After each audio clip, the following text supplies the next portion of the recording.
Hi hello ವೀಕ್ಷಕರೇ, ನಿಮಗೆಲ್ಲರಿಗೂ ನನ್ನ ಯೂಟ್ಯೂಬ್ ಚಾನಲ್ಗೆ ಸ್ವಾಗತ. ಇಚ್ಛಾ ಆಯುಷ್ ರೊಮ್ಯಾಂಟಿಕ್ ಪ್ರೇಮಕತೆ ಭಾಗ 3. ಕೊಡದೇ ಇದ್ರೆ ಕಿತ್ಕೋತೀನಿ, ಹೇಗೆ ಕಿತ್ಕೋಬೇಕು ಅಂತ ಗೊತ್ತು. ಇಚ್ಛಾ ಕಣ್ಣು ಕಿರುಗಿ ಮಾಡಿ ಅವನತ್ತ ನೋಡಿದಳು.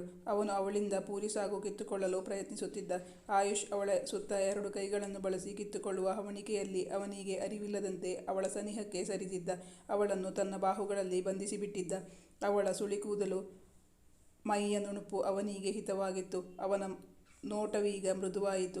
ಮೈ ಬಿಸಿ ಏರಿ ಮೈ ತುಂಬ ಅವ್ಯಕ್ತ ಆನಂದ, ಏನೋ ಹೇಳಿಕೊಳ್ಳಲಾಗದಂತಹ ಹೊಸ ಅನುಭವ. ಇಚ್ಛಾ, ಅವನು ಮೆಲುದನಿಯಲ್ಲಿ ಕರೆದ.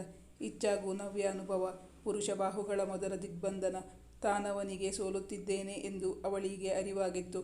ಅವಳ ಹೃದಯದ ಕರೆಗೆ ಮೊದಲ ಪ್ರತಿಧ್ವನಿ, ಸುಪ್ತ ಬಯಕೆಯ ಉನ್ಮಾದದ ಅನುಭವ. ಒಂದೇ ಒಂದು ಕ್ಷಣ ಅವನೆದೆಗೆ ಒರಗಿಕೊಂಡಳು. ತಕ್ಷಣವೇ ಎಚ್ಚೆತ್ತುಕೊಂಡು ತನ್ನ ತಲೆಯನ್ನು ಬಾಗಿಸಿಕೊಂಡಳು ಇಚ್ಛಾ. ಅವನು ಅವಳ ಬಾಗಿದ ತಲೆಯ ಮೇಲೆ ಕೆನ್ನೆಯೊರಗಿಸಿಕೊಂಡ.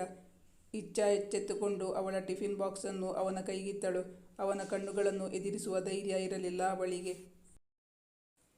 ಅವಳೀಗ ಮುಖ ತಗ್ಗಿಸಿದ್ದಳು. ಇಚ್ಛಾ ಬರುವಾಗ 4 ಪೂರಿ ತಂದಿದ್ದಳು. ಅದರಲ್ಲಿ 1 ಪೂರಿಯನ್ನು ತಿಂದಿದ್ದಳು. ಅವನು ಹೇಳಿದಂತೆ ಬರೀ 50% ತೆಗೆದುಕೊಂಡು ಉಳಿದ 1 ಪೂರಿಯನ್ನು ಅವಳಿಗೆ ಬಿಟ್ಟಿದ್ದ. ನಮ್ಮಪ್ಪನ ಪ್ರೀತಿಲಿ ಶೇರ್ ತಗೊಳ್ತೀರಲ್ಲ, ಅದಕ್ಕೆ ನಿಮ್ಮಮ್ಮ ಮಾಡಿರೋ ತಿಂಡೀಲಿ ನನಗೆ 50% ಶೇರ್ ಕೊಡಬೇಕು ನೀವು, ಅವಳ ಬಳಿ ಹೇಳಿದ.